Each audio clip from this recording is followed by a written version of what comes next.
Okay, so for closed captions, we offer closed captioning in English and Spanish. English closed captions are available within Zoom and YouTube. Users can follow the link on the slide to view both English and Spanish captions in a separate browser window. Next slide, please. So to access closed captions, at the bottom middle of your screen, you should see a menu of options. If you can't see the menu, hover your mouse over the bottom middle of the screen. Click the square CC icon towards the right side of the menu to toggle captions on. Click the submenu arrow up to access more settings, including language, font color, and font size. Next slide, please. For ASL interpretation, in the effort to continue to center equity, there is an ASL interpreter in addition to closed captioning. To make sure the interpreter is always visible, please right-click their video and select Spotlight Video. For those watching on YouTube, when we screen share, you will be able to see the slideshow, closed captioning, and the ASL interpreter. You will still be able to hear different people speaking, but may not see them. Next slide, please. So there will be an opportunity to provide brief public input later in the meeting today around 9:50 a.m. Please see www.interstatebridge.org/draft SEIS for the ways to submit official public comment on the draft supplemental environmental impact statement. Verbal public comment will be welcome in the Zoom webinar during the designated time, and that's in the context of the CBAG meeting for that public comment. Within the option, and there will be an option to turn on your camera. Please use the link located in the meeting description on the YouTube meeting page or on the IBR CBAG meeting webpage. Commenters will not be allowed to share their screens and will be removed from the room once the public comment period concludes. To comment by phone, dial 1-646-931-3860 or 408-638-0968. Enter meeting ID 823-5803-3783. Passcode is 385815. Dial *9 to raise your hand. After you're invited to speak, dial *6 to unmute yourself. Next slide, please. So our group agreements, we'll run through these. So we will put relationships first, keep focus on our common goal, notice power dynamics in the room, create a space for multiple truths and norms, be kind and brave, practice examining racially biased systems and processes. This is a learning space for everyone. Look for opportunities to learn. Advisory group members, we encourage you to turn on your cameras as we share this space together. Take care of your personal needs as they come up. Let either Shannon in the room know if you need to step away, or you can let me know virtually so that we don't call on you and you take a break. Virtual participants can participate by taking written notes and use the raise hand or speak features for active engagement. We welcome diverse perspectives. It's okay to disagree. We encourage those who maybe are more comfortable speaking or more inclined to speak more often to move up your listening, and also those who maybe are more likely to sit back and listen rather than speak. We encourage you to move up your speaking. We want to hear everyone's perspective. And then finally, we assume and have good intentions. Next slide, please. So now I will turn it over to Administrator Johnson for our welcome. Good morning, everyone, and welcome to the Community Benefits Advisory Group. We are churning and getting some good things done, so I'll talk a little bit more during the update, but welcome, everyone, and let's make a productive meeting. Thank you. Next slide, please.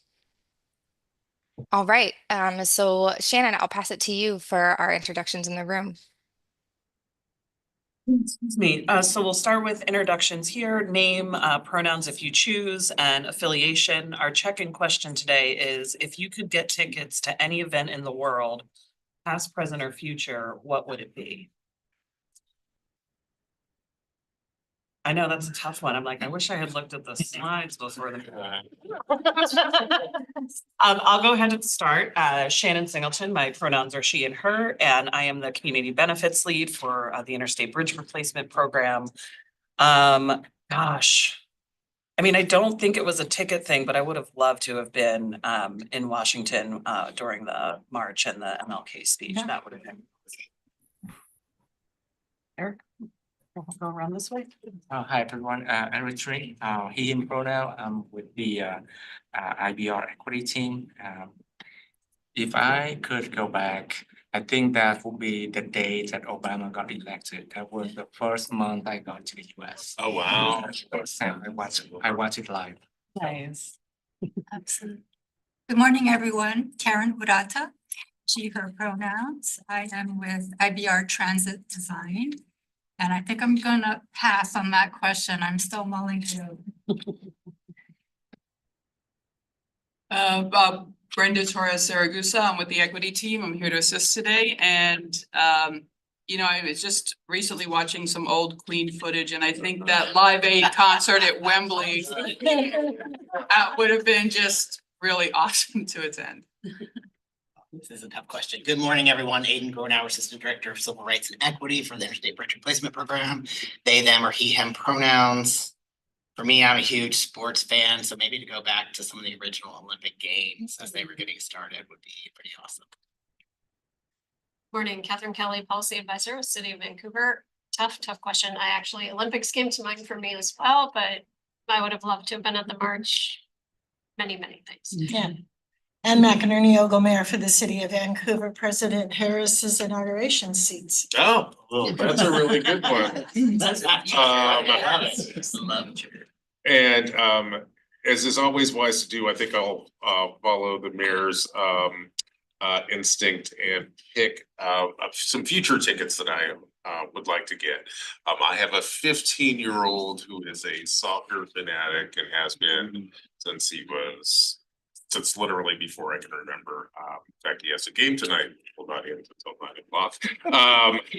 But he has been pestering me for years to take him to a World Cup event. And actually, now that you've asked the question, I realize I think the next World Cup is in New Jersey or something. So Oh, oh my gosh! All right. Well, I think it's for you. We'll do that. We're already bracing ourselves. Okay. All right. Good. That's easy. I'm Priya Dharampal, the Deputy City Administrator for Public Works for the City of Portland, and I would love to get tickets to all the games that my son plays in, but right now in my headspace with everything going on, I would probably want an entertainment ticket. So Taylor Swift, Swiftie, all time. Oh my gosh. That's funny there. Carly Francis, she, her pronouns, Washington State DOT. I actually the thing that came to mind was a lovely show that I saw, and I would love to just go back and see it again. It was at a small theater in kind of semi-rural New Mexico. It was a circus show, and it was just really it was a lovely evening. So I would just like to go back and do that. Hi, everybody. Cynthia Castro, pronouns are she, her. I'm Commissioner Mapps's Deputy Chief of Staff, and Live Aid 1985 was actually my pick also. I watched the videos on YouTube over and over again, Radio Gaga. But I would also say that I also go back and watch the highlights from the last Men's World Cup where Argentina won, and it was Leo Messi's first and Qatar. So that was against France. It was really exciting to penalty kick. So I wish I could have been there. Janie Haygood, she, her pronouns, Chair of the Vancouver Parks and Recreation Advisory Commission. Not really an event, but I read the book First American. It's about Benjamin Franklin, and it talked about how he started the Junto Club, and he'd bring these brilliant minds together. And I would just love to have been at one of those meetings to have heard what they talked about. So that would be mine. Ryan Winsheimer, with ODOT, the region manager. Signing of the Declaration of Independence and understanding how that seems really cool. Live Aid is definitely my list. I love World Cup. But my actual pick is to go see, it's a future one, to see my son play at the US Open for tennis. Oh, wow. Very cool. And by saying that, I'm gonna make that trip. Interesting. Corky Carr with Columbia Corridor Association. I'm not big on tickets to big events with lots of people, but you did say any event, so I'd say maybe when that big rock hit the earth and created the moon, and watch that all coalesce from a distance, of course. That would be very much. Holly Williams, she, her, Vancouver community member. I actually was at the Women's World Cup final in 1999 in the Rose Bowl. That was awesome. So for Seattle 2026, even though that's not the final, I'm actually hoping to volunteer. See. I'm on the FIFA list. I'll join you. Okay, yeah.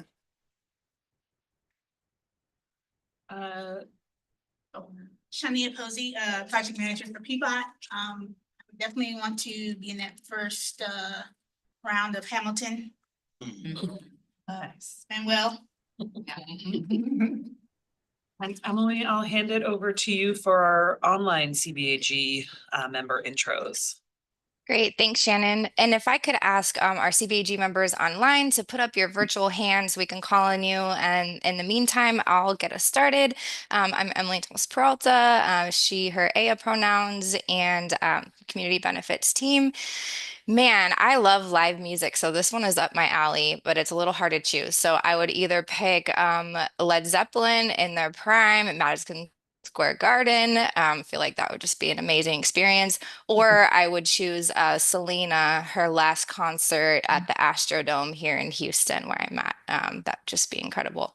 And so I will turn it over to Greg and then Tom. Once again, good afternoon, everybody. Greg Johnson, IBR Program Administrator. Great question. So in my non-serious mind, the next Super Bowl where the Lions are playing, which is going to be in 2025. So You get didn't say ready. fictitious event. Sorry, Greg. But Go Birds. historically, and I know they weren't giving out tickets, I'd probably want to be at Gettysburg to hear Lincoln's Gettysburg Address. Great, thanks, Greg. Let's go to Tom and then Farley. Hi, Tom Hickey, liaison to the CAG group and also North Portland neighborhoods.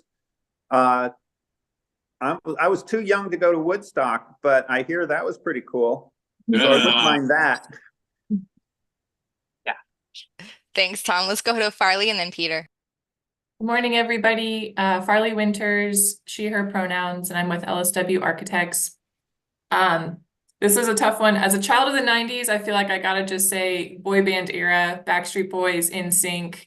Those shows were very overwhelming to me as a child. I never got to go, and I think that that would be pretty fun now. Thanks, Farley. Let's go to Peter and then Nate. Good morning, everybody.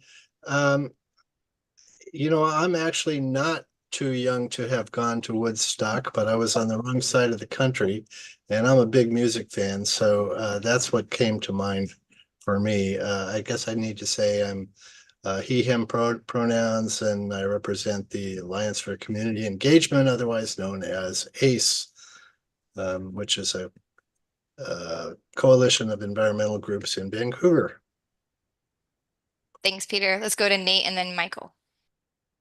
Good morning, everybody. Nate McCoy, NAMAC Oregon, he, him pronouns. I got two quickies, past and a current. Past, I would have given anything while I was in high school to attend with my uncles the Million Man March in 1995. I was a young kid watching all these men storm Washington, D.C. to fight for public schools, for the police brutality to stop, and for hospitals to not be closed. And I feel like we're in that era again. So maybe there will be a Million Man March next year. We will see. But my second, and this is the pick on Greg for everybody, because this is a fact, the #1 Oregon Ducks play the not #1 Wolverines this weekend, and we will make sure we take care of them for the state of Oregon. So I want to make sure everybody hear that when we play for the national championship this year. So little poke at Greg, but good to be here with everybody. Thanks, Nate. Loving the sports rivalries here. We'll go to Michael and then Darcy. Well, that's tough to follow. Michael Strauss, he, him pronouns, with Kimco Realty, owner of the Jansen Beach Center, representing businesses in our shopping center and on Hayden Island more generally. And then I was thinking maybe to be in a grand salon somewhere in Europe during one of the premieres of one of Mozart's or Bach's famous pieces. I think that would be pretty cool. Thank you. Thank you. Let's go to Darcy and then Vicky. Good morning, everyone. Darcy Hoffman. I am representing the Columbia Willamette Workforce Collaborative, she, her pronouns. I have absolutely no idea. Like a couple of other people, I'm not a big events person. I love music. I love sports. I would rather listen and watch from home. The only thing I can think of, and this is probably terrible, is I think it would have been really cool to go to like a 90s UFC fight when they really didn't have any rules, which is the terrible part about it. I understand we need regulations, but man, that would have been cool. Thanks, Darcy. Nakashima. Hi, Vicky Nakashima, she, her pronouns. I'm a liaison from the EAG, Equity Advisory Committee. I'm going to go way back. I would just love to have a ticket to see James Brown one more time. I got to see him in the 60s in a roller skating rink. Oh, wow. That's really cool. Thanks, Vicky. Let's go to Serena and then Steve. Good morning, everyone. Serena Stoudemire Wesley, Assistant Director at ODOT for Equity and Civil Rights. And I did see the Jackson fight in Portland when they were here, when they were big. And then I'm going to go future and hoping to get tickets to the inauguration for BP Harris. Yes. Oh. So, Mayor, I'm right with you. There you go. Let's travel together. Yes. Thank you. Let's go to Steve and then Walter. We'll get tickets. Steve Barnett, Cowits Indian Tribe. I would probably like to go back and see the Blazers championship game back in the 70s. Oh. Thank you. Let's go to Walter and then Shabana. Well, what everybody has said is really great. Honestly, they'd all be great to go to, but I want to go to a hypothetical one. I want to go to the long sought Beatles reunion show that never happened.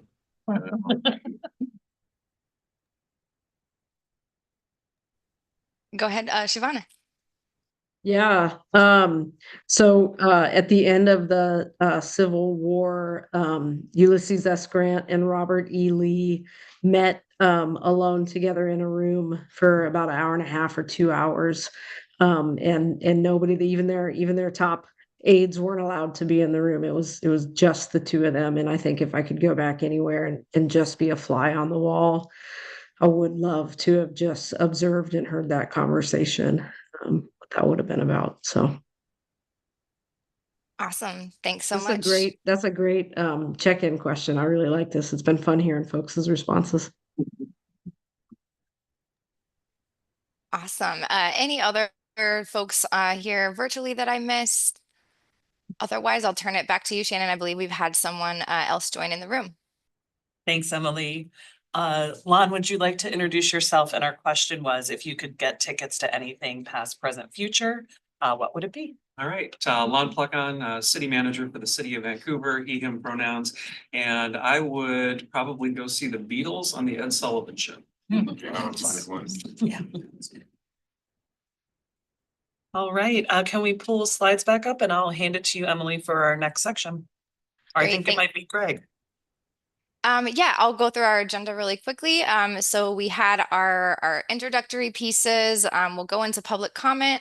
Then we'll have our program update, and then we'll turn to the meat of our meeting, which is to continue our review refined sessions. Next slide, please. All right, so we'll go into public comment. Next slide, please. So for our instructions here, to make a verbal comment and make a live comment via phone, dial 1-646-931-3860 or 408-638-0968. The meeting ID is 823-5803-3783. The passcode is 385815. Dial *9 to raise your hand. The facilitator will call on participants to provide comment. Dial *6 to unmute yourself. Please provide your name and affiliation, if any. And then there will be a 10-minute time frame that's divided amongst the members. We'll put a timer up for folks. And if we run out of time and you've not had a chance to speak, you can still provide comments after the meeting. Next slide, please. So for our other ways to submit comments, please see www.interstatebridge.org/draft-SEIS for ways to submit official public comment on the draft SEIS. But for our CBAG meeting public comment, if you want to submit a comment after the meeting, fill out the comment form on the program website or email your comments to info@interstatebridge.org with CBAG public comment in the subject line. Call 360-859-0494 for Washington, 503-897-9218 for Oregon, or 888-503-6735 for toll-free option, and state CBAG public comment in your message. Written comments need to explicitly say CBAG public comment in the subject line or in the body of the message for them to be identified and distributed to CBAG members. All written comments must be received prior to 48 hours in advance of each upcoming meeting in order to be distributed to advisory group members. Comments received after that point will be distributed to members in advance of their next meeting. And so do we have any public commenters? Doesn't look like we have anyone here for public comment at this time. All right, then can we move to the next slide, please? Great, so I will turn it over to Administrator Johnson for our program update. And next slide. Okay, well, once again, thanks everybody for attending. The team has been extremely busy over the last month. As you know, it's just been a little over a month since we released the draft supplemental environmental impact statement. And we are also at the same time having a public comment period on the Section 106 findings, which are the historical resources in the area. So we have two things going on, related but different. So we had two public hearings along with open houses. The first was on October 15th in Vancouver. Very well attended. We had over 130 some folks stop through. The most popular booth was the visualization, the flyover, but folks stopped at every table that we had to understand more about the project. So 2 days later, we held a public hearing and open house in Portland at the Expo Center. More lightly attended. We had, I believe, 65 attendees. But both meetings, we got great questions and great interactions between our team and folks who had comments and questions. So very well done. So we have virtual public hearings coming up. We can take that virtual draft public briefings. Those were done. We hosted so folks could learn how to interact with the document, but we also have virtual public meetings, one coming up this Saturday at noon, and then one on October 30th at 6. But also we had a little bit less than 2 weeks ago, we hosted the Bi-State Legislative Committee meeting and had great conversation with those folks to get them up to speed on all the activities of the program. They had questions regarding tolling, regarding transit, and the congestion, the things that we were doing to try and seek to solve some of the congestion in the corridor. So very good questions. We've responded back to their questions, and they are looking to meet again before the end of the year. So we will see how that goes forward. We also hosted the Joint Oregon and Washington Transportation Commission meeting in our office, and that they had this subcommittee that's looking at tolling give a report out on the options that are being studied. So once again, they're looking at toll rates between $1.55 and $4.70, the truck multiplier. So a lot of policy issues are going into the level 3 traffic and tolling study. So that work is going to culminate in that subcommittee putting forth policy for tolling for the interstate bridge, which we hope they will wrap their work up late 2025. So we will be ready to implement pre-completion tolling in 2026. We also continue to do tabling events around the communities. The farmers market at St. John's, the Vancouver Farmers Market are just a few of the things that we're doing, and we will continue to do these things. So if folks have some places where they think we can be effective, even after the public comment period, let us know, and we'll make sure we get our team there to sit and talk to folks about IBR. So I think that's my last slide, I think. Well, more activities. So I'm not going to read the list to you, but we have been doing presentations. I've probably done 5 presentations in the last 4 days. So folks are wanting to hear and wanting to understand. I have 2 more presentations coming up tomorrow, but you can see the extensive list of folks that we're talking to make sure they know about the draft supplemental document and how to comment and how to make their voice heard. So, and I think that's my last slide now. So with that, now. So this is how you can access the draft supplemental document. So once again, we have physical copies at physical locations. One, a few steps from those who are sitting in the office. So we have at Vancouver City Hall, as well as the Community Library in Vancouver, the Charles Jordan Community Center in Portland, as well as the Portland building in downtown. So once again, we've done public briefings, virtual briefings. We have a virtual public hearings coming up. So I believe the next slide details that. But if you want to access the document electronically, you can go to our website and find it. But we have through November 18th. So you can submit a web-based form. You can also email a comment to us. And you can also send a comment through regular mail. Or if you want to call our office at, yeah, my eyes are too bad to see the number. I got you, Greg.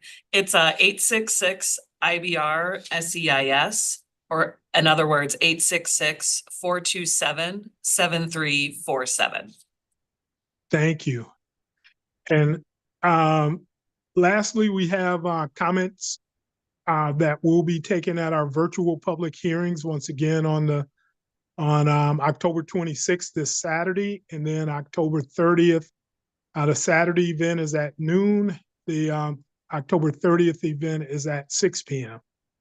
So once again, comments can be provided in your native language, and we will translate those to make them a part of the public record. And let's go to the next slide if I have another slide. I got a text that you have 2 more slides, Greg.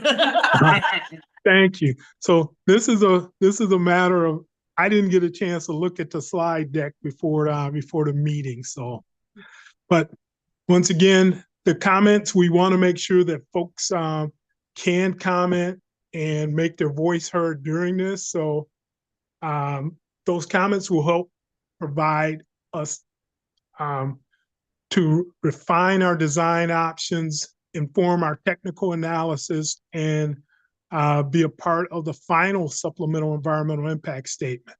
They should be specific to information you learned or read within the document. When sharing opinion, provide information that relates to what the analysis that helped you form that opinion. For a comment to be included on the public record, it must be submitted in the official ways, which means if you go on Facebook and complain on Mayor Ann's postings, that will not count as a public comment. So once again, to ensure the administrative record is accurately and completely reflects documentation received, written comments should not include hyperlinks.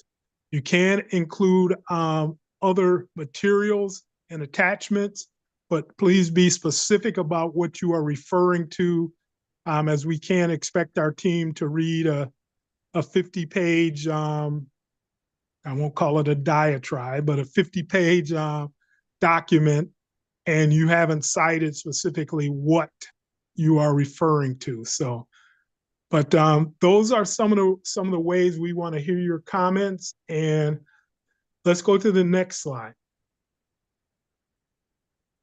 It was last. So with that, I would take any comments or questions that that you guys may have for me or to take back to the team.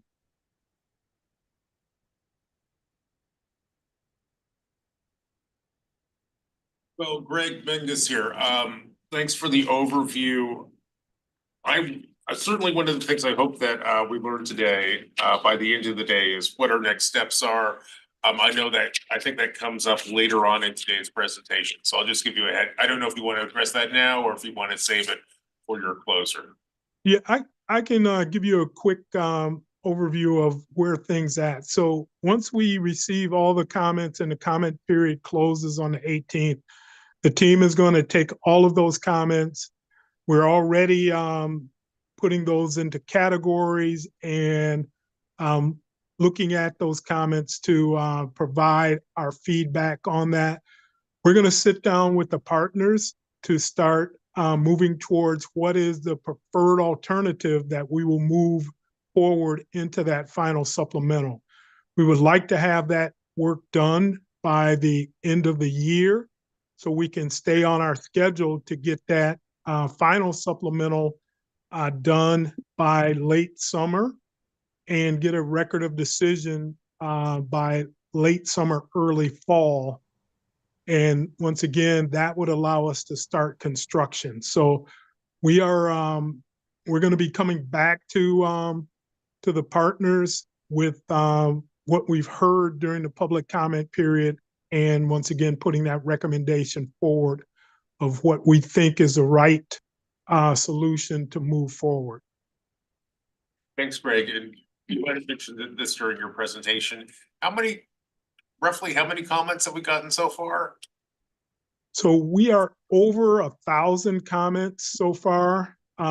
We are expecting for a document and a program of this size and complexity, we would generally anticipate between 5,000 and 10,000.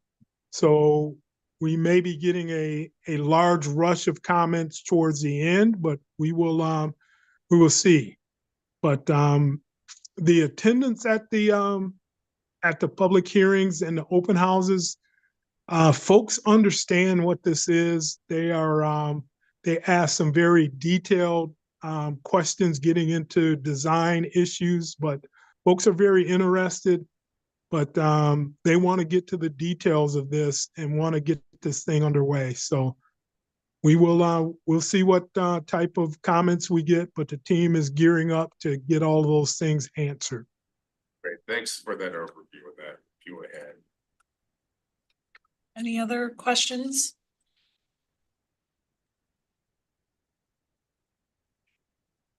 All right, Emily, seeing none in the room, I don't see any online either, so I'll hand it back to you. Sounds great. All right, so we will be moving into our review, refine work now. And so before we dig into the chart, just wanted to give a little bit of framing and touch on, so in our last meeting, we started digging into the category avoid further harm. We got some great input from all of you. We felt like that was a really great session, so we're excited to dig in some more. We've made refinements based on the feedback that you all have given us. And then we also have taken those benefits and we have shared that with the community advisory group as well as the equity advisory group to get their input as well. We will bring their input back to you before your decision-making session for the batch that you all worked on in our last meeting. And so now we will dive into this month's. There were a few in avoid further harm that we didn't quite wrap up in the last meeting. So we're going to start with those, and then we'll dig into some around mobility and accessibility. And I just wanted to explain a little bit about the way that we're organizing or grouping these benefits moving forward. So as you recall, we had our first batch, or the term that Shannon has brought back is tranches. So we had our first tranche that you all voted on earlier this year that were time sensitive, that could be relevant to environmental docs. The batch that we're working on now, so those from last month and the ones that we'll cover today are part of what we are calling tranche 2. And these are also similarly have some time sensitive pieces. They could potentially land or have implications on the FEIS. And so we want to make sure that we get that in front of all of you and to the program in time for some of those critical decision-making points. And so we will work through those today. And our goal is to bring those to you next month to do our decision-making and some modified consensus around that. And so I'll pause there. Shannon, is there anything you'd like to add that'd be helpful on that piece? I think just to kind of remind and take us to the way back days when we first started of those different buckets of where we think we'll see community benefits. And so what Emily's referring to is the ones that we think will land in environmental documents. The ones that you did in the brainstorming on workforce equity and economic opportunity is being shared with the team who will work on labor agreements or any sorts of future agreements that might happen there with labor, or will end up in our DBE work or with contract specifications. And so I just wanted to give some of that context that some things have this earlier timeline because of where these things may fall. And then some of the things that you'll see towards the end are the ones that might be in our third-party agreements or might be ones that the program itself are implementing, but don't end up having to be in environmental documents. So that's why they've gotten, yes, we'll still keep them in the categories that you've brainstormed them that are within the equity framework, but how we're moving decisions is really based on schedule and timeline. Maren? Shannon, we're getting lots of questions from the labor unions about PLAs. So in our next opportunity, could we have kind of an overview of who, what, where, when, why, and how, which contract, and just an update on all of that? I will absolutely bring that back to the team who's working on that for sure, and we'll see what that can look like. Yeah, thank you so much. All right. And before we dive into the chart, just one. I have a question. Oh, sorry, Emily. Go ahead, Holly. So I've had members of the community ask us what we're discussing and in the way of community benefits. I've looked around the website in a number of places. I'm having a hard time finding where those are posted on the website. They're not, well, the way that they're posted on the website is in your meeting summaries. And so at the bottom of each meeting summary, there's, when we did small groups, all of those small group notes are there. But as we're kind of moving through this, and they're in the slideshows from those meetings as well. Yeah, so, like I'm trying to find like the whole list of, each of these topics just for today. Yeah, and they're not posted on the website because this is our working document. So this is the one that we keep bringing back to you, but they show up in the summaries as opposed to as its own separate document. Okay.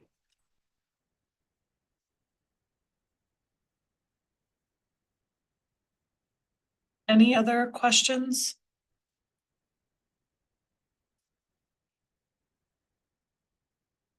All right, Emily.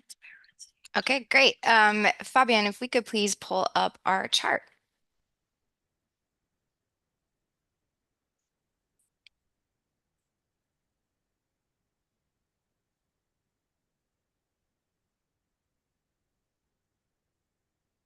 And so we will be working this session just like we did last month. And I think if it's possible to zoom in a little bit.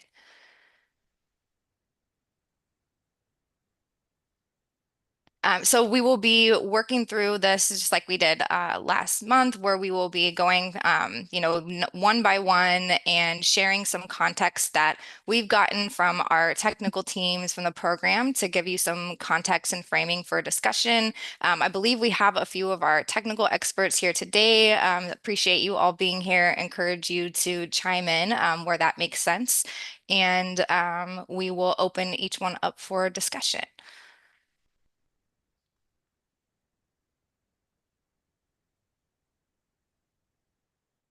All right, thanks so much, Fabian. Okay, so we will kick off with our first one here, number 18, which reads, identify funds for direct impact mitigations resulting from construction. And so some of the context and notes that we have to share with all of you is that the contractors are typically responsible for most, if not all, direct impacts, such as any damage caused by construction. But what we're really wanting to understand from all of you around this one is, are folks thinking about this in terms of mitigations more broadly for construction impacts, or is this really specific to that direct impact or any damage caused by contractors or by construction? So I'll pause there and open that up for discussion. Mary Ann and then Corky. Corky, go ahead. Oh, please. Well, as we were talking about construction, if we're moving a sound wall and we need to bolt it underneath of a foundation of a home, we talked about the fact that we would have the opportunity for that homeowner to have a pre and post construction evaluation. If the foundation is damaged, are those the funds that we're talking about? I think that seems like a very direct impact for construction, and if you have a pre and a post analysis that supports it, then that's sort of generally compensable. And so I think that's very specific, kind of concrete example. So I think this is the question she's asking: is that what's meant is damage, or is it meant more broadly?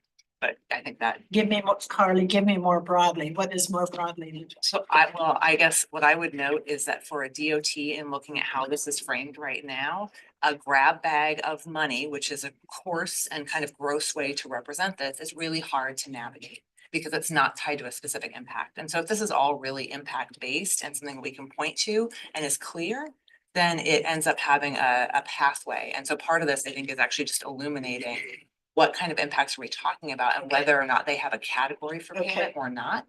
So the physical damage certainly does. Right. And then there's sort of other questions, because mitigation is, in the context of a project like this, it's pretty broad, right? The whole environmental impact statement is about identifying impacts and potential mitigations. And so it's this space of trying to hone in on what actually this group means. And if it is really concrete, then I think it's easier, and it's easier to sort of leave it kind of either ambiguous or to specify down that this is like physical, harm,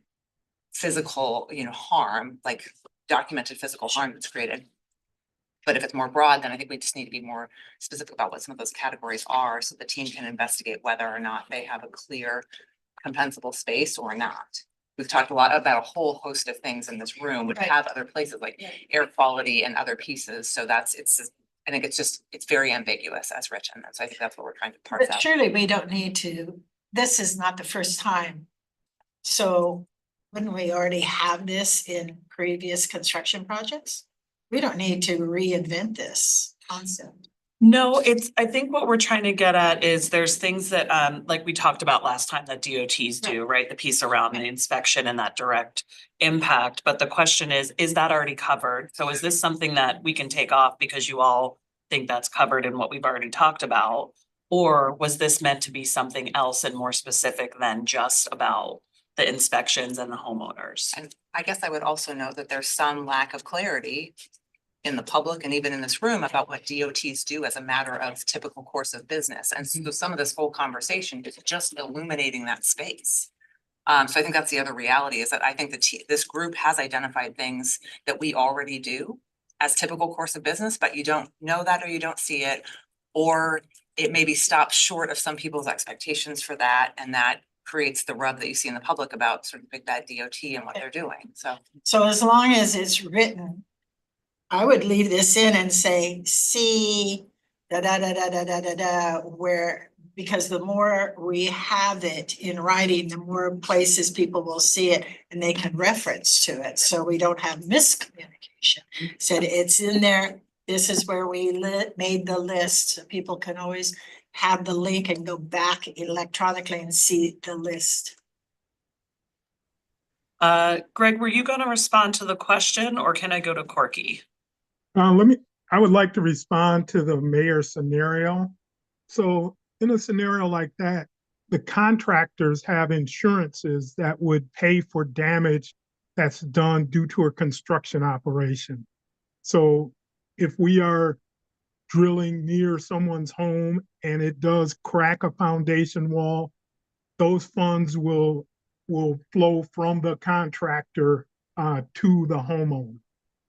So the DOT's role in these scenarios would be to make sure that the contractor is being responsive in a timely manner for such instances.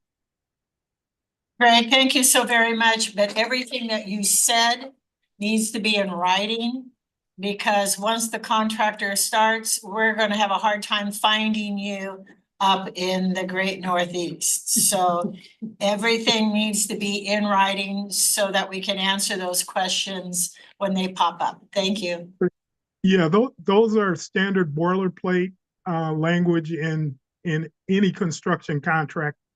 Contractors are required to carry liability, but we can highlight that and make a connection to the Community Benefits Advisory Group so folks know that it is covered. But yeah, Absolutely. We can make sure that happens. Absolutely. Thank you so much. Corky, then Janie? Sure. Corky Collier. Actually, two things real quick. One, to address Holly's concern earlier, would it be possible to send out a full list of the community benefits that we have right now? I understand you might not want to put it online because it's a working document, but The full, yes. I think you've sent it out before. Yeah, And it was all too daunting. I think but- we did, yeah, and we can, because I think we went from 140-ish to like 50. Because of the combining that we've been able to do kind of in the background. So yes, we can send I think out, that'd be- yeah, an updated list. The comment I want to make on this is, and I've got a funny feeling we addressed this in another spot, so tell me if we did, that's fine. But I'm a little bit worried about the mitigation of traffic impacts during construction. We know there are going to be impacts. Well, I'd be stunned if there aren't. I would suggest that we prioritize transit, active transportation, and freight. Those are, particularly transit and freight, are things that, really, we don't want to be slowing them down. If we do, they have a very direct impact on our economy overall. So if we can prioritize the flow of freight and transit, and I would throw in active transportation during the construction period, not to make it hard on individual cars, but let's make it a little bit easier on buses and trucks. And I can speak to that. We do, thank you so much for raising that. We do have a few different benefits, both in that first batch that folks already voted on, as well as a couple that are on the table. So we have that represented in our list. Thank you. Janie? Okay, so I'm just kind of looking at it from a parks perspective, and I know we've got some locations where parks will be impacted, which then has the potential to impact services or events.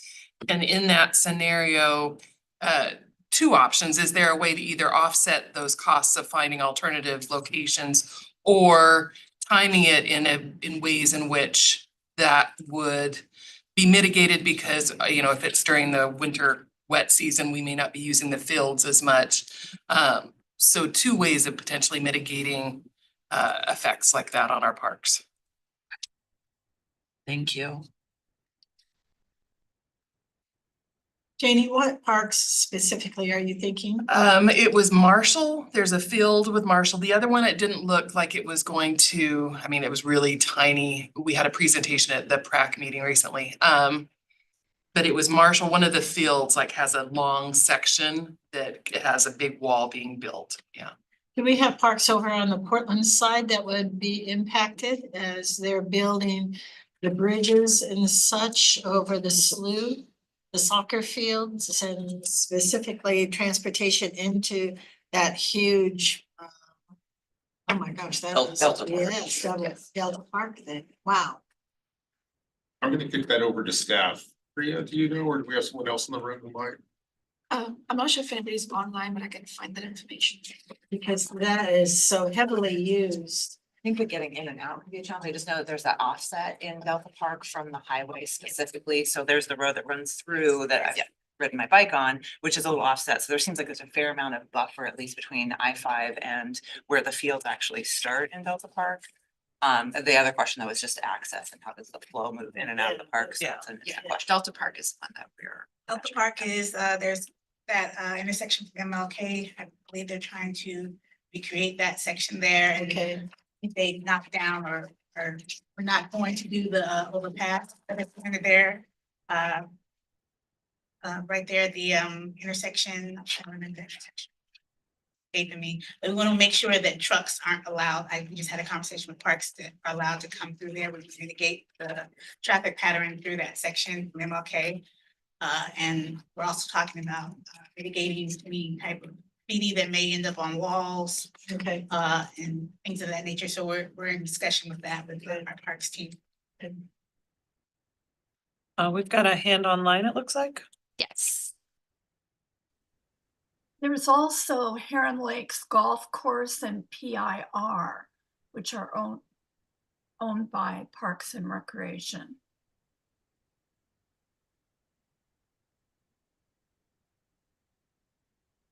And we will spend some time with our technical folks and take a look at these and then get into some of the specifics that we can list and reflect back to you all when we come back together on this.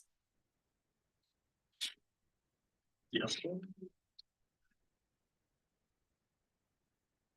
No other hands in the room, Emily? All right. Oh, sorry, Corky. Sorry, another suggestion for AFH 22, this Corky card. Potential asset on that one, I would think would be NAMIC. I think Nate's on the call, so Nate could probably chime in on that. And there's two specific points I would suggest to help maybe staff focus on that. One is potentially some preliminary work sessions for minority contractors to get them better trained for when the RFP comes. So work sessions before the RFPs go out. Secondly is assistance on prioritizing, on having large contractors prioritize minority subcontractors. That again might be already in another one of the bullets on another sections. And thank you, Corky. I'm gonna take those, but we're gonna hold off on any other ones that aren't number 18. Oh, I'm sorry. Because we're gonna walk through the document today. So if there's anything else on 18, let's get that. If not, Emily, I'll have you move through the next one. Sounds good. All right. Okay, seeing none, we'll go ahead and move to number 20. And so this reads, minimize impacts on small businesses during construction to avoid extended closures. And so some of the notes that we have here are that these are typically part of contractor requirements, and that specific language can be added to contract documents to really specify what those responsibilities are.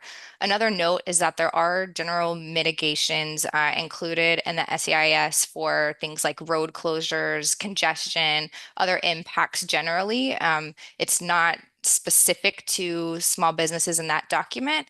But we wanted to open this up to hear more beyond kind of those traffic impacts or pieces around that we're seeing kind of already in the SEIS plan. Was there any other specifics around small businesses that folks wanted to highlight here for minimizing impacts?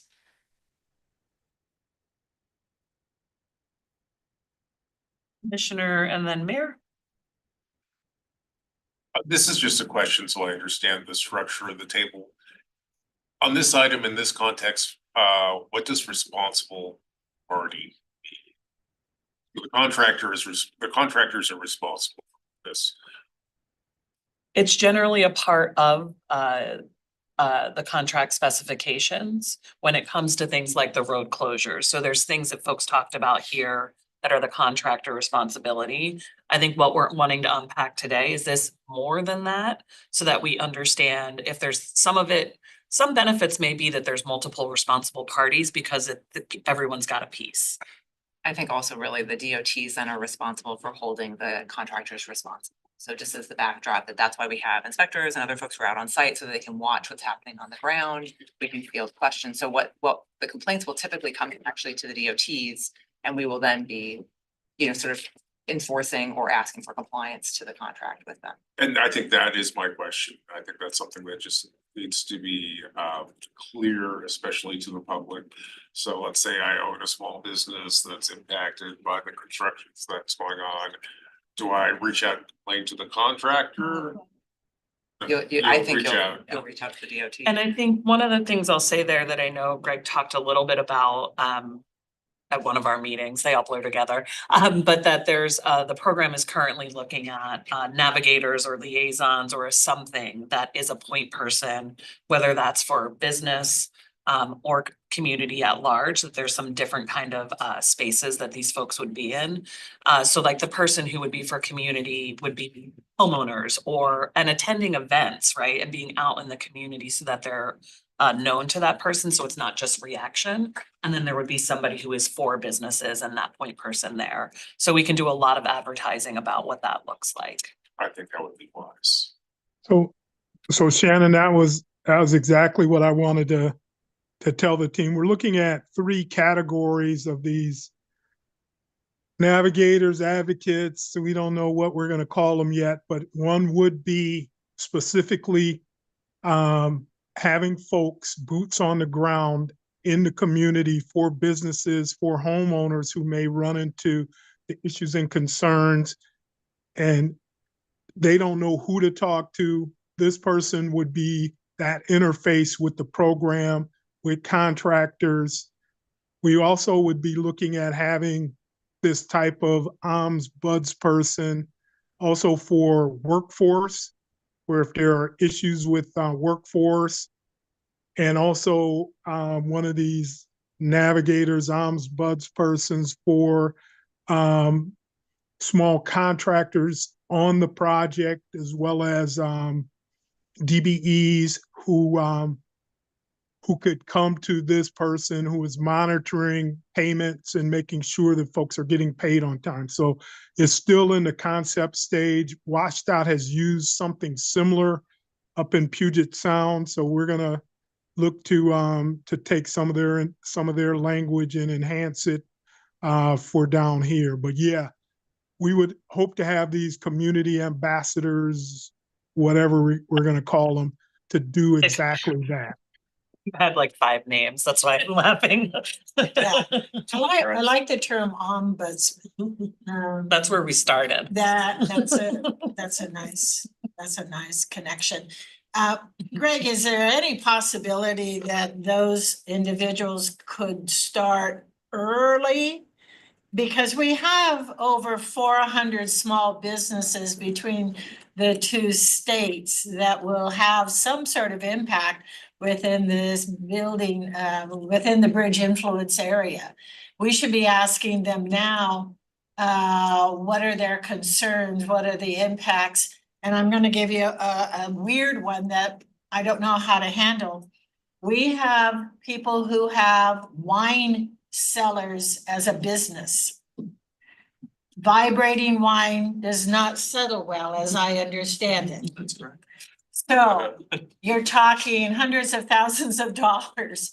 And if we need to move the wine over to Fruit Valley or something, we wouldn't have known that if we didn't go and talk to these business owners. Understood. So we're looking to finalize the concept here in the upcoming weeks, and hopefully have something ready for this team to review, as well as a broader team. And once we get that work done, then we will, I don't have a problem with trying to bring some of those folks on board. And once again, this is not going to be one person. No, It's probably going to be a ramping up that's right. of numerous folks who are going to be out in the community attending events and getting an understanding of issues just like you brought up, Mayor. Okay, thank So- you, Greg. And I saw that, Tom, I saw you had a hand up. Did you still have a question or a comment you'd like to share?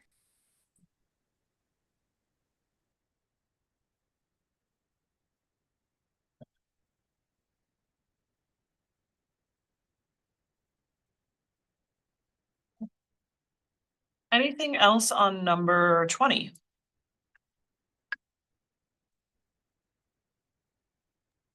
All right, go ahead, Emily. All right. So for number 21, this was one that you all raised in the last meeting. We just wanted to bring it back to let you know that we've incorporated it, that we've talked to our technical teams about it. So the language was to explore opportunities for planting mature trees in line with landscaping plans and permitting. And so like I said, we just wanted this to be a touch point, let you know that we've added this back in. We'll include it as part of this batch for decision making. And a few notes here is that there are landscaping aspects to the RFPs, and that there are requirements to replace trees that maybe have been removed. Maintaining them afterwards would also be part of the requirement, so that they're not just end up having to be replanted later. And then some other ideas that we've heard is around working with procuring trees from nurseries so that they can have some maturation time before they're planted. We've heard that TriMet has taken this approach before and had some success with it. So with that, I'll open it up quickly to see if folks have any other thoughts. Otherwise, we can move on to number mobility and accessibility category. I have Janie and then Holly in the room. So just really quick, one of the things I would suggest is working with urban forestry departments to prioritize the areas along the bridge and the communities along the bridge to do tree plantings earlier rather than later, just as a kind of preventative and long-term growth opportunity for air quality and things like that. Yeah, thank you. Just quick, following on to that, I've received a number of positive comments about just the notion of being proactive and not just waiting till all the work is done and Yes. then doing something. So a lot of community interest in this particular one. Yes, and thankfully we have some examples. So I'm learning, y'all are giving me so many new things to learn. So we've got some examples that we can build on, so we'll keep digging into that. Good. Pardon the pun. All right. Hang on, Actually, let me- hang on, Emily. Go ahead, Commissioner. Or if I could just weigh in here or jump in here. I really want to underscore the importance of tree maintenance. This is an obligation that extends for years. Yeah. Thing that we do in the city of Portland quite often is we make significant investments in trees and often fall down with developing a multi-year plan for who maintains them. And that just pisses the public off. And it's right there. It's just so you have these dead trees that your taxpayers see that government employees or government has planted these trees and now they're dead and they just stay there forever and are just a terrible. So I do hope that we take this particular dynamic seriously and avoid it. Absolutely. Yeah, and it's like often contractors don't water when it's really That's hot, right. and so it becomes this vicious circle. I just want to add, so I'm hearing we're incorporating that and the program is that it says contractors, but this is something that has to be like thought of ahead of time, designed in. Yep. And so making sure that it's being handled there so that the contractors can actually deliver it. Like, because just telling the contractor will deliver what's in the contract, so that work needs to be done, is my point. Yeah. And not waiting for it. Be in writing. And I'll share a dynamic, like we've had a problem, I forget if it was Perks or someone else in Portland, where we had a contract with contractors to water our trees, but in a hot spell, the contractors gave their staff time off because it was too hot to go out and water trees, so the trees died. So it is a complex space, especially when you put that system under pressure. Thank you, all noted, and I'm gonna keep saying dig into it now because. So just once again, another perspective on this issue. Generally, when trees are a part of a construction contract, you have an establishment period. You also can put warranties, and you can extend warranties as long as you're willing to pay the contractor for the upkeep and maintenance for whatever time period you specify. But generally, there is a establishment period for those type of investments on DOT construction projects. Shannon, if I might. Greg, I agree. And again, I'm going to say this for the next 9 months. Everything you just said needs to be in writing. Because we will remember, but we're not gonna be there when you sign that last contract. And that's the frustration that has happened over the many, many years of dealing with these types of projects. We think we understand what you're saying, but we need all of that in writing so that we can refer back to it when something fails. And we will, I will say, and I'll just jump in here, Greg, because I do want us to move, we've got a lot more to cover, so I do want us to move on from the tree one. But I do want to say, this will be captured. We're taking the notes of what you all are saying. The ultimate document will be this plus narrative of how things will be implemented. That's what your community benefits plan will be. Okay. So all of these things are gonna end up in that final document, and that's what we want the future advisory group of for IBR. Right. They will be the ones that will be really looking at that implementation and spend time looking at it, make sure that it's being implemented the way that you all recommended it and the way it was discussed. Thank you, Shannon. Yes, absolutely. And before we move on really quickly, I see we've got Farley with a hand up. Yeah, I just wanted to add on to what Holly and Janie said that, and maybe make a suggestion for this one around language, that we talk specifically about the placement of the trees for air quality and acoustic mitigation, because I think that was the issue that was raised. So planting the trees is great, but the specific location of where these trees go for this specific concern is also important. And I think including that language would be helpful. Thanks, Farley. I'm just gonna, I know we're on trees, but urban forestry? I'm gonna stop you because we're just calling on CBAG members for discussion, so you and I can talk offline. So Emily, I'll kick it to you to move us to the next one. Okay, so now we're gonna jump to our mobility and accessibility category. So Fabian, if you could scroll down a bit on the chart here, a little bit more. Great. All right, so we'll start with number 11, and it reads, conduct a comparative analysis of program areas to optimize traffic flow and accessibility.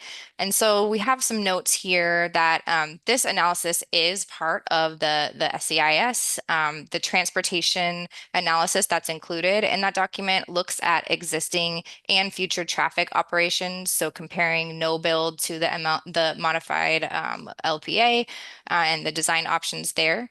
The traffic flows included there are measured and reported against standard measures of effectiveness, including intersection operations and travel times, for example. Accessibility optimization could be covered by the active transportation improvements that are included in the MLPA, as well as access to public transit. And so we wanted to bring this back and mention that this really, from our tech team's perspective, is covered in the SEIS, but we want to open this up to just see if there are any other notes that folks have on this.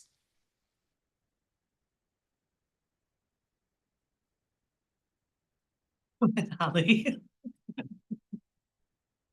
I have a lot of concerns but I'm not sure this is the bucket to talk about it yet. So I'm gonna hold off and see if it comes up in a different, separate issue.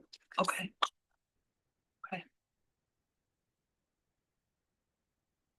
Commissioner? Just in this space. Are we in contact with any mentoring programs or in this space? And also certainly as we try to encourage people to apply for this, I hope that we can be mindful about educating folks how to apply for these RFPs. So on the RFP, and Emily, I'm not sure, it's not on the one you've got screen shared, but the number 22 was one that was discussed last month. Oh, yes. And I just wanted for folks to understand, there's a couple of things happening. One, what we've talked about is this isn't saying that we want random community members being a part of the RFP review process. What I'm hearing you all say is it can't also just be all people from dominant culture. And so making sure that the DOTs have people who actually represent and are a part of equity priority communities be a part of the review. So that's one, right? The second bucket, as we heard some from Corky as well, those components are in our, there's some in the handouts that we shared as follow-up about the DBE and workforce outreach programs. And then a bunch of these are in the workforce equity and economic opportunity category. So I think, Corky, to your point, you all having that full list will be helpful. And while we won't spend more time looking at funding mechanisms and all the other details for that bucket, because they're not the responsibility of the CBAG, they're the responsibility of the agreements team and the folks working on the procurement team, and Emily, who's working on the equity exhibit.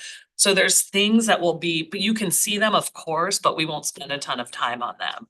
And things, Commissioner, like mentor program, that stuff is in that bucket for sure. Great, thank you so much. Absolutely. And just to close the loop there, and just want to name this, that in your handout, that discussion just now was about avoid further harm number 22. That's not here in the screen shared version because that was one that we had discussed last month, and so we pulled it out for the sake of time today, getting through the ones that we wanted to. Just wanted to mention that's the one that Shannon in the discussion just now was referring to, and it's in your handout. Great, thank you. Thanks. Okay, so am I good to move on to the next one, to number 12? I think anything in the room about MA 11 on the comparative analysis? I just have a question. What work is the word comparative doing there? What are we comparing? Good question. What do y'all think? Go ahead, Emily. I was going to say, I have some notes here. I don't know if we have any of our technical experts who want to speak to this, but the notes that I have were just that piece around what that traffic analysis looked like, which was comparing, existing conditions to future anticipated traffic conditions, and then comparing the no build option to the modified LPA and the design options there. I saw Karen shaking head yes. Thank you. Yeah. Nothing else in the room, Emily? All right, so we will move to number 12. So this reads, the design team to consider providing adequate shelter for all weather conditions at transit stations. So some of the notes that we have here for context is that the program does intend to adhere to TriMet and C-Tran standards around these transit stations. And an example of what TriMet's criteria is for shelters is that the shelter should provide passengers with comfort and protection from weather conditions such as rain, wind, and sun. And where warranted, windscreens could be included to assist with that. And so that's the kind of standard criteria that we're working with. What we wanted to dig into and understand a bit was is that capturing what folks were looking for here, or was there a bit more when we're looking at adequate shelter or what we mean by all weather?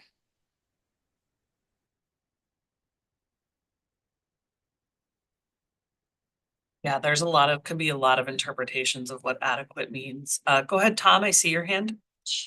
Okay, I'm trying to learn how to unmute myself here on my phone.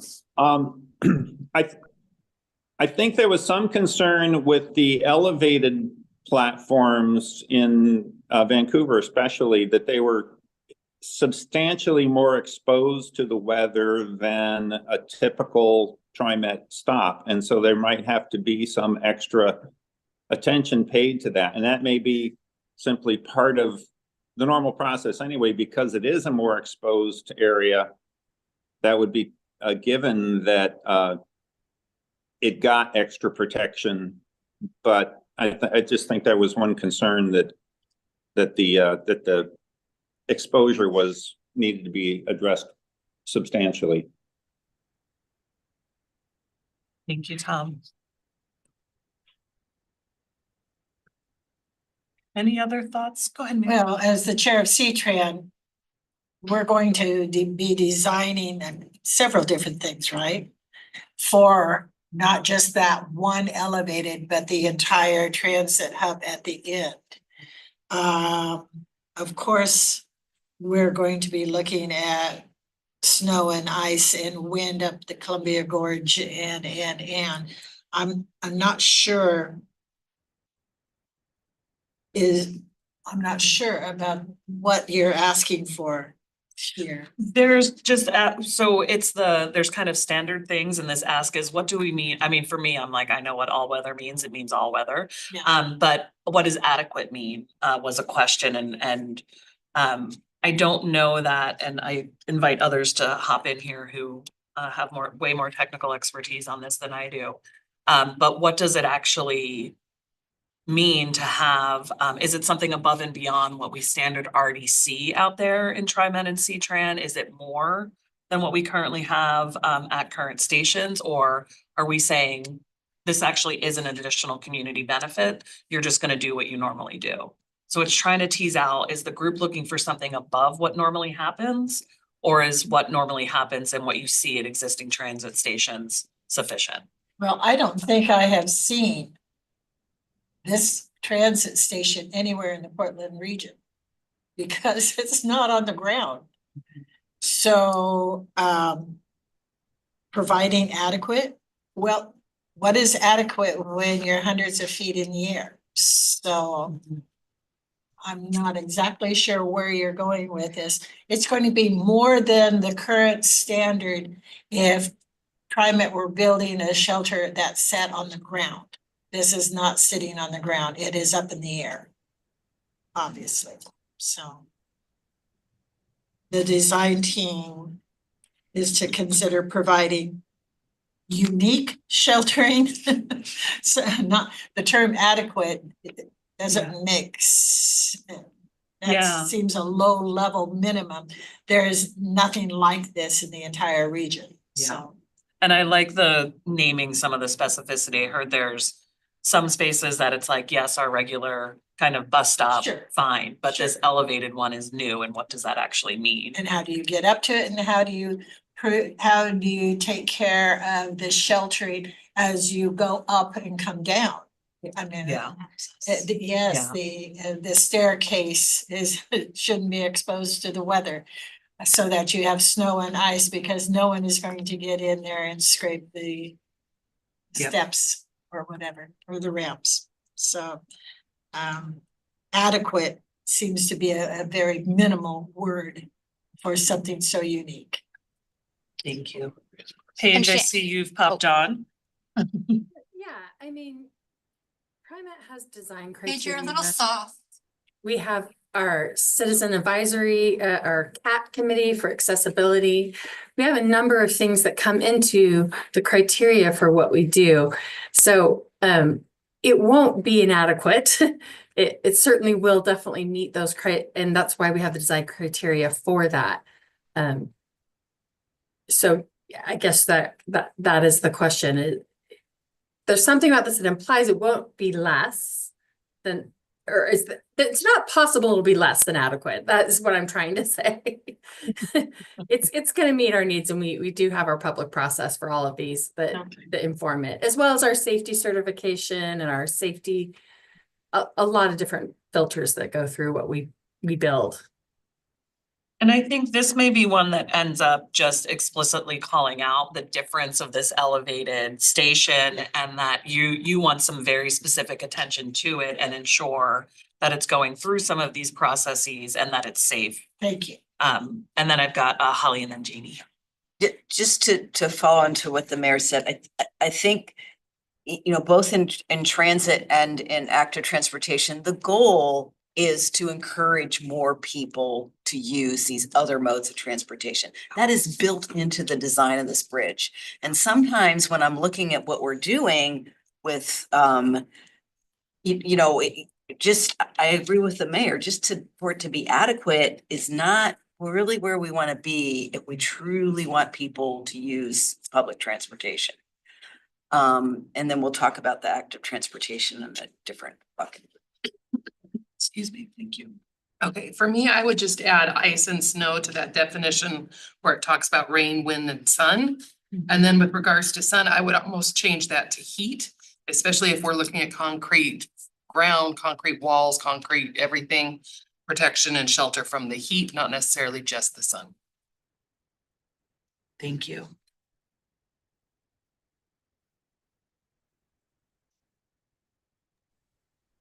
No other hands in the room, Emily? All right.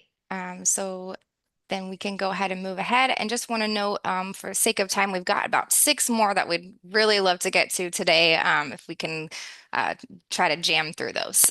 So let's go to number 13 that reads, consider safety when determining locations for public restrooms near transit stations.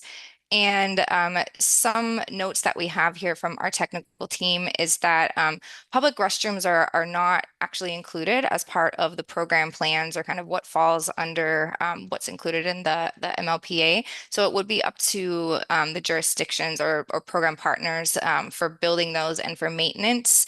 And so if for example, one of the cities were to install a public bathroom, it would not be able to be on one of the actual transit platforms. So that's a consideration here to name. And so one suggestion is that, you know, we could potentially edit language to be more of a guidance for, you know, when they are installed by whatever the responsible party is to install those, that there would be those considerations for safety when determining locations. So with that, I'll open it up to thoughts. Go ahead, Priya. Oh, thank you. In addition to safety, accessibility to restaurants would also be a consideration to promote inclusivity.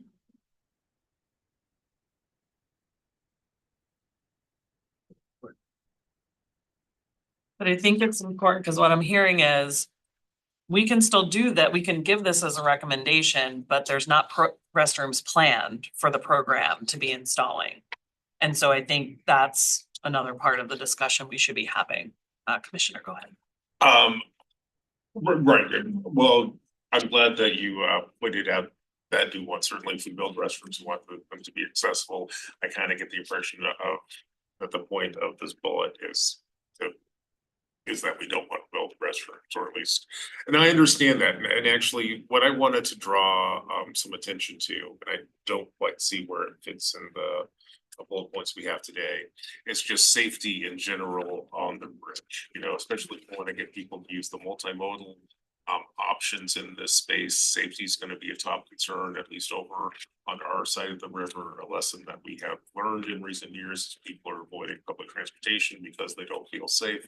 It literally, I think within the last week or so, have seen our partners over at TriMet indicate that they plan to install call boxes at some of our transit stops and whatnot. So if I don't know if we're too late in this game to actually explicitly say this, or maybe we've said it someplace else, but I think in general, just having a SEPTED mindset, the crime prevention through environmental design kind of mindset as we go about designing this. It's going to be just crucial for this to succeed if we actually want people to send their kids across the river on the train, for example, or even send yourself across the river on the train.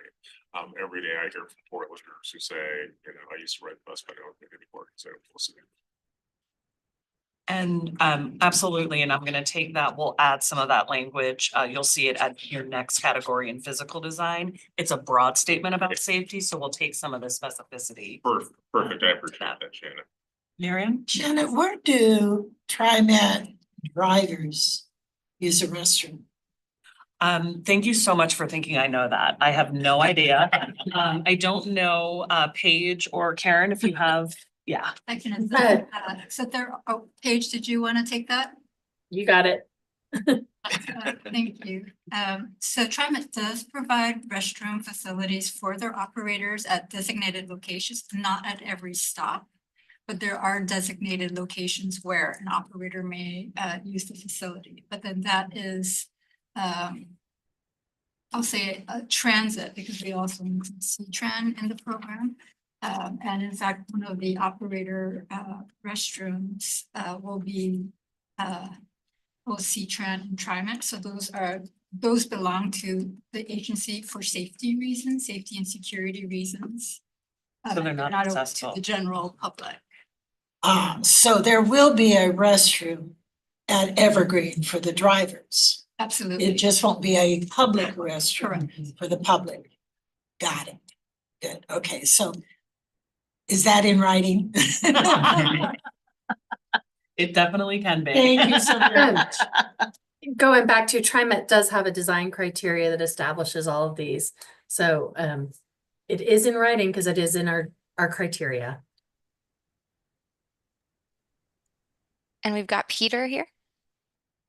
Yeah, thanks. Maybe it's too late to add, but I'm kind of distressed to hear that public restrooms are not part of what the program is planning on. And to me, a public restroom is a huge public benefit, community benefit, and that's what we're talking about. So I don't know if it's too late to add it back in, but I'd like to see somewhere along the route. I think, this is one where, Peter, I think it's not that it's too late to add it in, but the answer may be no. And I think that with the public restrooms, there's conversation to have. What I'm hearing is, when our transit agencies they design restrooms for drivers, but not public restrooms. And that if there are public restrooms, then it becomes the question of who owns them and maintains them. And that's the conversation that I don't think has been had. And I think we could, but I'm also not sure that either cities or which I think are primarily going to be the folks in that corridor, are going to open public restrooms as well. Go ahead, Peter. Yeah, well, just, Department of Transportation does maintain rest areas along the freeways, and maybe that's where we can incorporate it. There used to be one entering into Vancouver. It's not there anymore. But also for people, cyclists and pedestrians, certainly could be useful. Get to be an old man like me, they're nice to have. Is this something where we seem to be focusing a lot of these on the IBR program and about the DOTs and the contracts, but is that something that's a city to explore? And it's not saying that it will happen, but I'm just asking the question, is that when we put a responsible party to explore opportunities that may come after the program?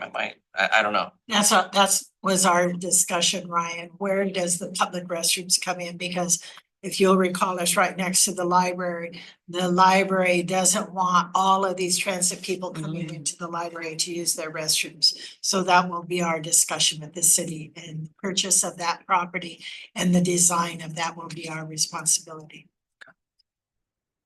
And We've got Vicky, the question. Thanks. You know, I'm not an expert on bathrooms, but I have, I'm on the TriMet email that alerts you if something's not working. And I've done that for about 5 years, and I've stayed on it because I've been fascinated by why TriMet stops and they have to notify the public. And as a result, I've talked to a couple of TriMet board members and others that are involved. And as I understand it, in some cases, it stops more frequently because the elevators are used as bathrooms. And in order to get it going again, they have to clean the elevator, which impairs accessibility for people who are disabled and can't get up and down the stairs to get to the train, to Max. So, you know, I think it's an issue that it's kind of uncomfortable to talk about, but I think it has many dimensions in terms of, in my experience, there are days where, I don't know, maybe 2 to 3 times a day, I get a email saying that Max is stopped because of the elevators not working. Thank you, Vicky. I want to go to Holly and then we'll come back to Paige. so at a practical level, at the waterfront station, so where you access it down at the waterfront level, there will be bathrooms like at Terminal 1, I would guess, right? Yeah. Okay. Paige, did you want to jump in? Vicky, I see your comment, you know, and I think one of the things that TriMet has learned over the years is part of the contributing factors to that is most stations had one elevator back in the day. And you'll see that our more recent construction at stations that require elevators at places such as Bybee include 2. So if the one is down, you always have another option or alternative is another way to look at that. Reliability for accessibility and other reasons. All right. Okay. Fabian, if we could scroll down, we can move to the next. Oh, a little bit up, sorry. We're going to go with number 14. There we go. Thank you. So the next benefit reads, design team to consider incorporation of green spaces at public transit locations.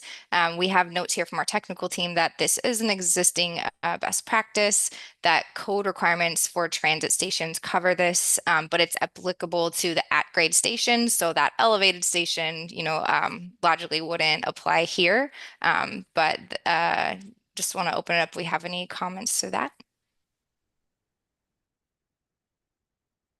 I think a floating garden would be amazing, but I don't know how, but it's completely unrealistic. Yeah.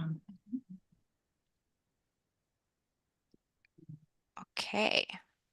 Hold on. Hang on, Mayor, Commissioner? Go ahead.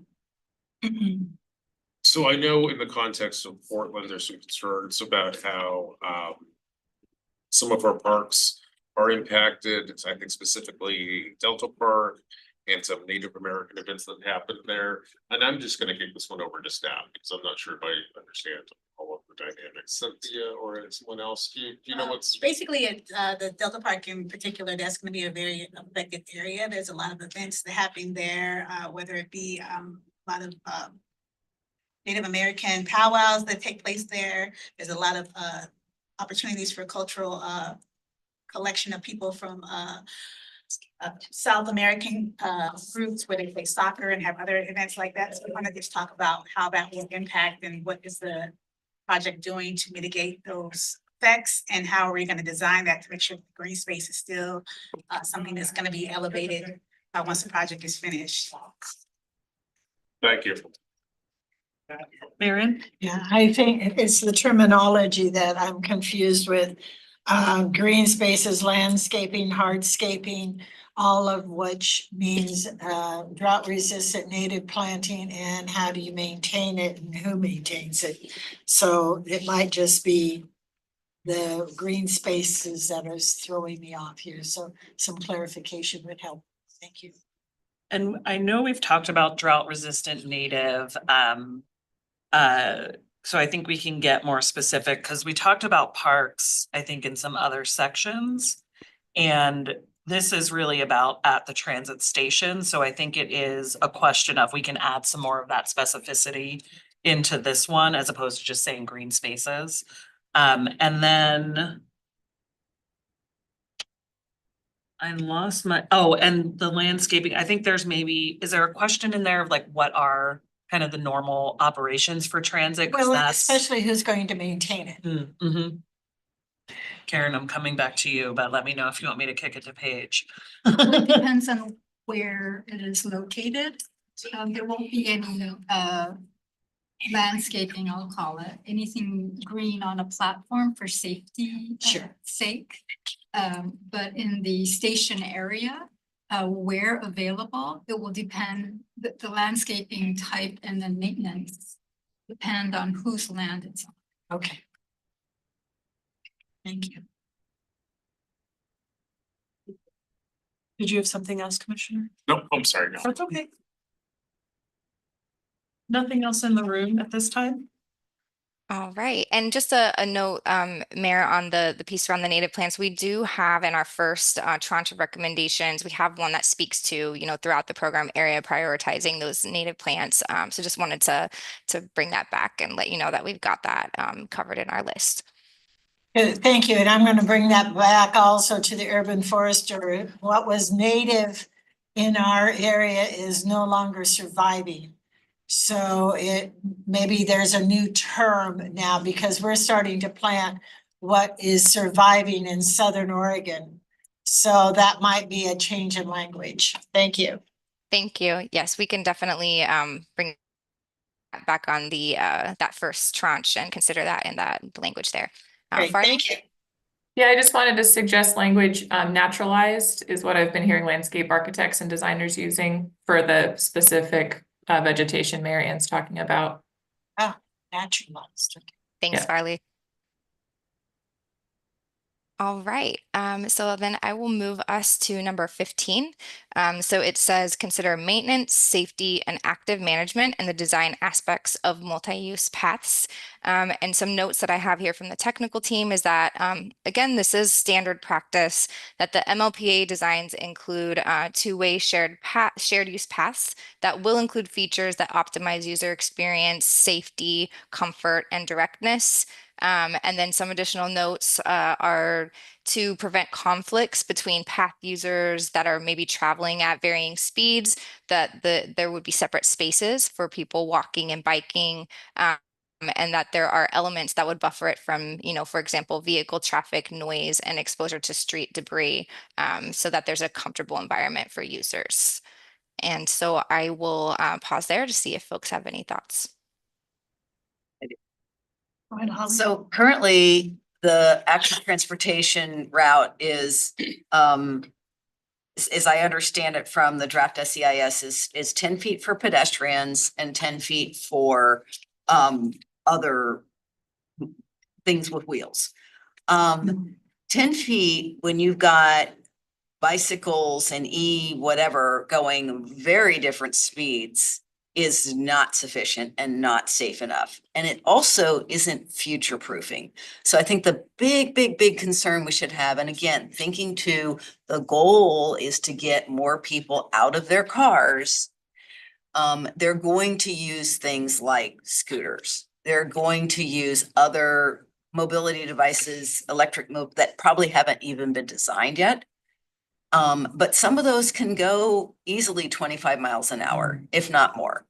So a 10-foot path on a corkscrew that goes, it's just not a safe situation as currently designed. And so again, getting back to the goal is to get more people out of their cars. At least I think that is a stated goal of the IVR. Am I correct? I think it's to provide options, and the outcome of that creates a way to navigate future sort of VMT and volumes, because they do see a decrease in like single occupancy and vehicle usage by way of private. All right, so if you want to decrease single usage vehicle usage, you have to do something, because people still need to get to the place, right? And not everybody's going to take public transportation. At any rate, I am concerned, I guess I would, at a minimum, include something to the effect of future-proofing the design, because we, at this point, don't know all the modes of transportation that particular part of the bridge is going to need to handle. Thank you. Jamie? So mine is kind of tied into 15 and 27, specifically with the bridge. Just in regards to something that I haven't heard discussed, but it's something that we're currently dealing with off the Glen Jackson Bridge, which is suicide of a 16-year-old. And is there a way that we can mitigate and prevent that with the design of this bridge for safety?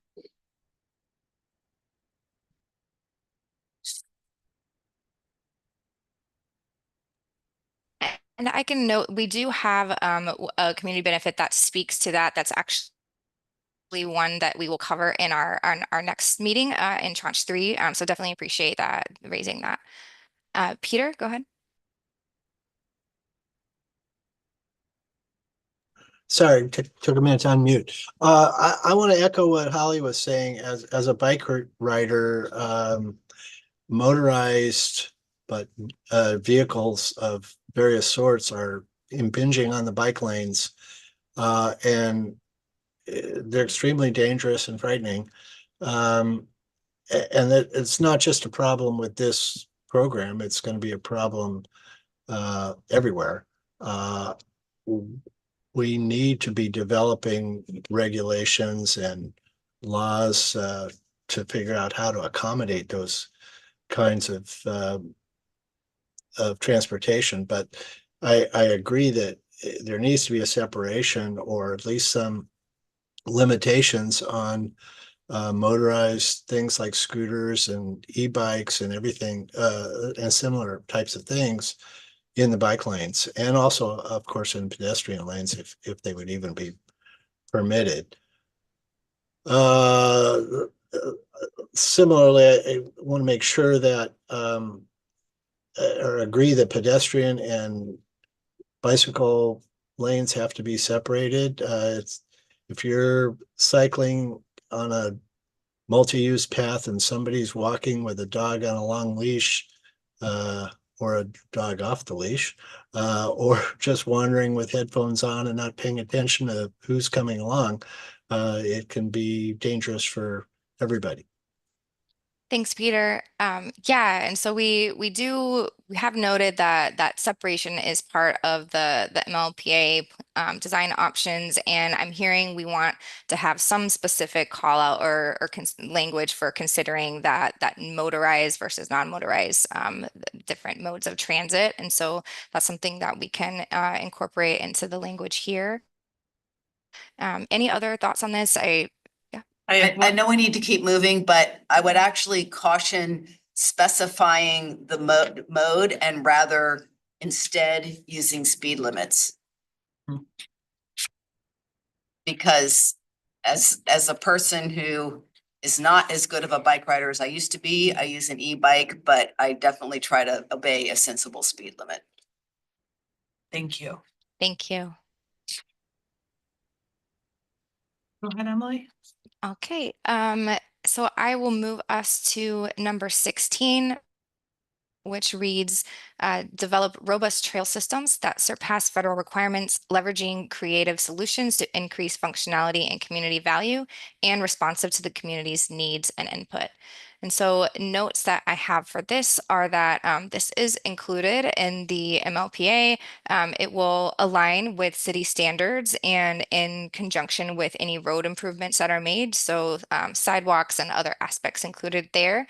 The program has also been engaging with groups who represent other, modes of transportation. So some of those non-motorized transportation options, and that the design team, will be responsive to input and needs that arise from the community.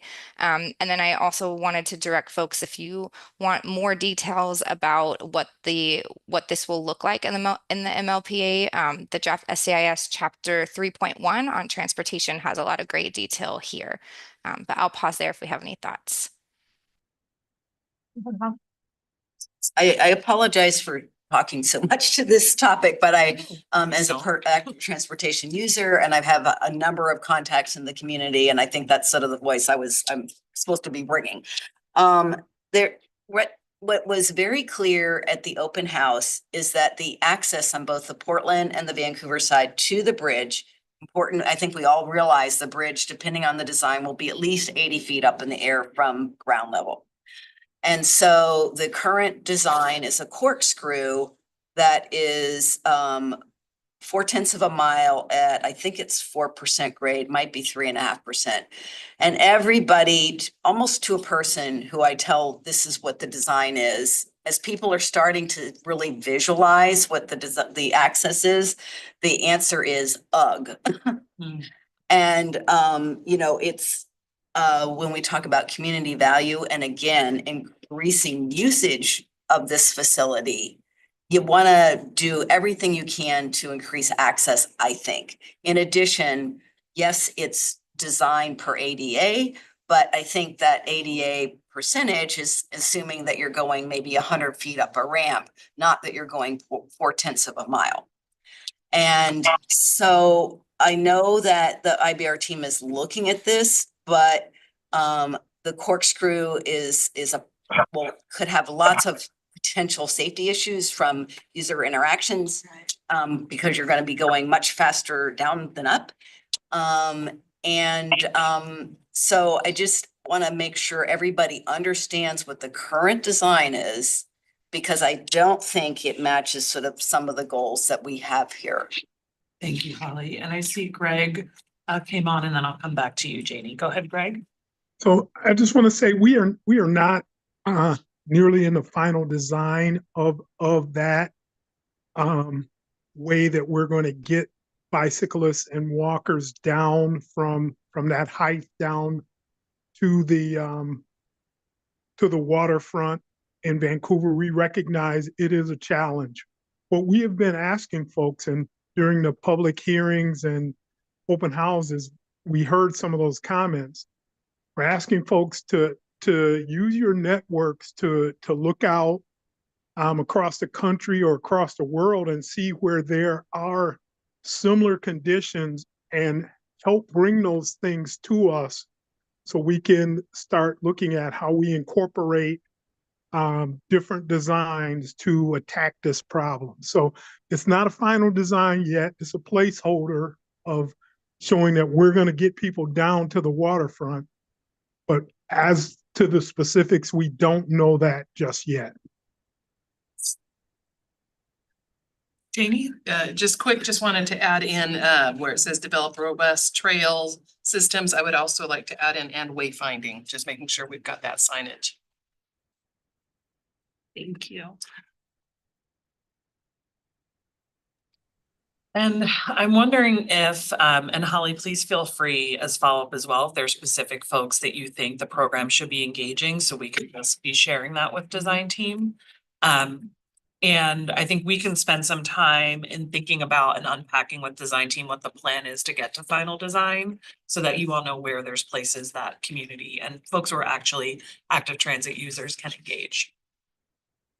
Greg, Holly and I are gonna take you to the 205 on your bike. So we'll check your calendar and we'll show you one example. Is it a good example or a bad example? No, it's a great I'm example. too old It's to good. ride bad It's good. examples. No, it's good. Get your bike, get the air in your tires. Let me know. The tires are pumped up. Let me know when you Okay. want to go. All right. Go ahead, Holly. I know we're trying to wrap up. I mean, this is maybe something for actually the next bucket, but in these conversations, because the recognition is the bridge is going to be high up in the air and it is going to be a challenge for people to get there.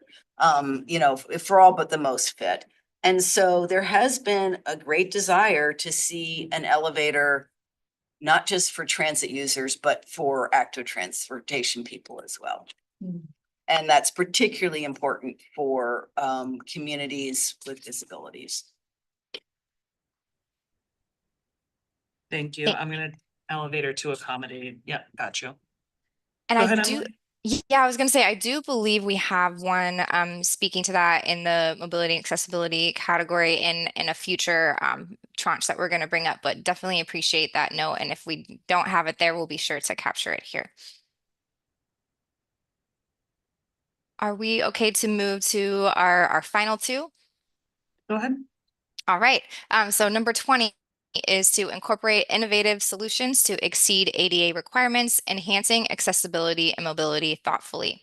So I have quite a bit of notes here from our team to share with you all. So the ADA standards applied throughout the program are the same that would be applied to any other pedestrian facilities in the right away, and adhere to or exceed the minimum requirements specified in some of the regulations around public right of way guidelines. On this project, the goal is to surpass ADA standards and guidelines to account for unique circumstances, such as navigating bridges and structures, interchanges, station areas, some of these pieces that we were just discussing.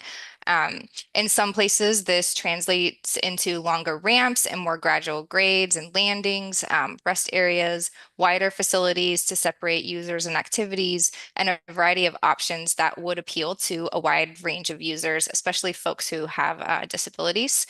And then beyond ADA, the shared use path design will provide the safe, comfortable, and accessible connection for people who cannot or choose not to take other modes for short trips, and in the process encourage higher levels of walking, biking, and rolling. So I just threw a lot at you, but I'll open it up to see if there are any thoughts. Commissioner? I very much applaud the ambition here, and I think that we should always build for universal design. I'll just share some personal and professional observations from my time as PBOC commissioner and environmental services commissioner. Here in the city of Portland, we struggle to just meet minimum ADA requirements. Exceeding them is great, but in my experience, it's been a challenge to just do the minimum. So I just hope that as we move forward, I hope we are mindful of the challenges that potentially can emerge here. You know, I'm sure it's easier when you're starting from scratch. Portland has to retrofit a lot of our infrastructure, and that's particularly challenging. But we can take a big word over this, we lose, and even under basically a consent decree, we're a decade out, tens of billions of dollars away from being in compliance. Thank you. Corky. Not to disagree with the commissioner at all, it is challenging. At the same time, I think that you can add in some disability groups, and I think I would specifically suggest that we have a list of disability groups that wouldn't be hard to come up with to review some of the planning. Yep. Maybe a little bit earlier rather than a little bit later in this, in order to find some creative solutions, some creative assets. The design should be, in addition to just being visual, tactile, and mobility accessible, they should go beyond in the sense that they're being, come up with some new ideas that don't just meet the minimum. And I'll look to the screen right now as an example. And this, you often see this in football games too, where the closed captioning is covering the score, which creates a lot of fights between my wife, who is deaf, and her brothers. Right here on the screen, we've got wonderful ASL interpretation. This is fantastic. But oftentimes some of the hands are cut off by the name at the bottom, and facial expression is very important in ASL, but that's cut off by the remove spot. Why do we have a remove spotlight sign on there? If you had a group come in and review the designs and say, look, just get rid of that, I think you'd have a relatively easy solution to that. Lastly, I'll say, because I ran this by my wife, I have a cheat, I can go to her and say, hey, what do you think about this? And she said, yeah, I think that's a great idea, but put a timeline on it, make it short, specific, because we can go on and on and on with our recommendations. So coming from her, that's the suggestion. Oh, don't worry, I've got a timeline on you. Okay, good, all right.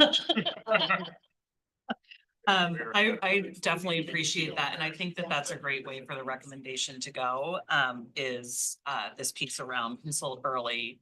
And we can have that conversation with design team as well. Again, see who they've got that they're already consulting with, and then reflect who might be missing, so you all can add some to that. I'm just gonna take a little bit of facilitator's privilege here because I know we're at the end, but I feel like MA 27 was talked about in conjunction with some of your earlier benefits. So I'm going to have us work with combining some of those. There may be 2 or 3 that come together on the discussion around safety, bike ped. It's on the bridge. It's also on the full active transportation section. So if that's, I'm seeing a lot of head nods in the room. So Emily, we'll go ahead and skip 27 for today, but it will still, of course, the language will show up. We'll just pull them together. Thank you. Great, thank you. All right, well then, Fabian, if we could please pull down the chart. I think we've got just one or two final slides on our next steps here.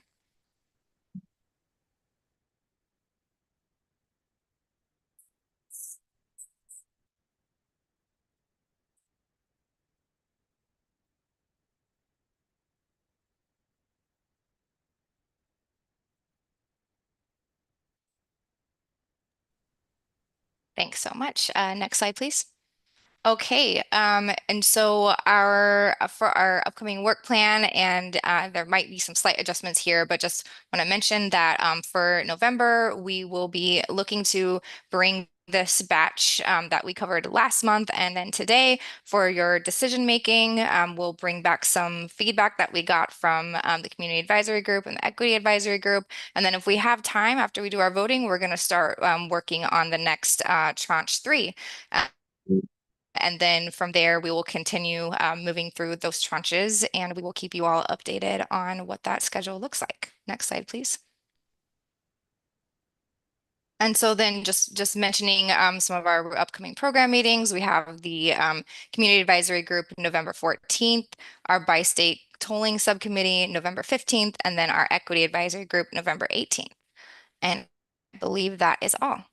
But thank you all so much for your time today. As always, it's really great to get into the work of all of this. This is really where, as Greg says, the rubber hits the road. So just appreciate you all digging in with us. Any closing words, Greg? I just want to thank everybody once again. This is a long grind to get to something very good and necessary. So just want to thank folks for their participation. Great conversations. Thank you all. Have a great day. Thanks, everyone. That's of course.